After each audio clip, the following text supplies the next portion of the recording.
આજરોજ 17 તારીખથી હંગામી બસ સ્ટેન્ડ પ્રદર્શન ગ્રાઉન્ડ ખાતે કાર્યરત થઈ ગયું છે. જૂનું જે બસ સ્ટેન્ડ હતું ત્યાંથી આજથી ટોટલી બસ સંચાલન બંધ કરી દેવામાં આવેલ છે. અહીં વિદ્યાર્થી પાસ, એડવાન્સ બુકિંગ અને અમારી વહીવટી શાખા ટોટલી શિફ્ટ થઈ ગઈ છે અને આજ સવારથી જ ચાલુ થઈ ગઈ છે. જેમ જેમ મુસાફરોને કે કોઈ સંચાલનને લગતા પ્રશ્ન ઉદ્ભવશે તે પ્રમાણે તાત્કાલિક નિરાકરણ થાય તે માટેની અમારી તૈયારી રહેશે. જેન્ટ્સ ડ્રાઈવર કંડક્ટરો માટે રેસ્ટરૂમ સુવિધા ઉપલબ્ધ છે 15 બાય 20 મીટર સમથિંગ એરિયા, અને લેડીઝ કંડક્ટરો માટે પણ એક આખો અલાયદી રૂમ જ ઉપલબ્ધ છે કે જેમાં તે સ્વતંત્ર રીતે દિવસ અથવા રાત્રે રહી શકે. કેટલા પ્લેટફોર્મ છે અને કેટલા ખર્ચ? 9 પ્લેટફોર્મ છે.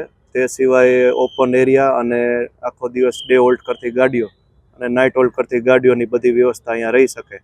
તે ઉપરાંત ટૂંક સમયમાં બધા અલગ અલગ પ્રકારના સ્ટોલ પરવાના, કેન્ટીન અને અલગ અલગ મુસાફરલક્ષી સુવિધાને લગતા સ્ટોલો પણ ઉપલબ્ધ થઈ જશે.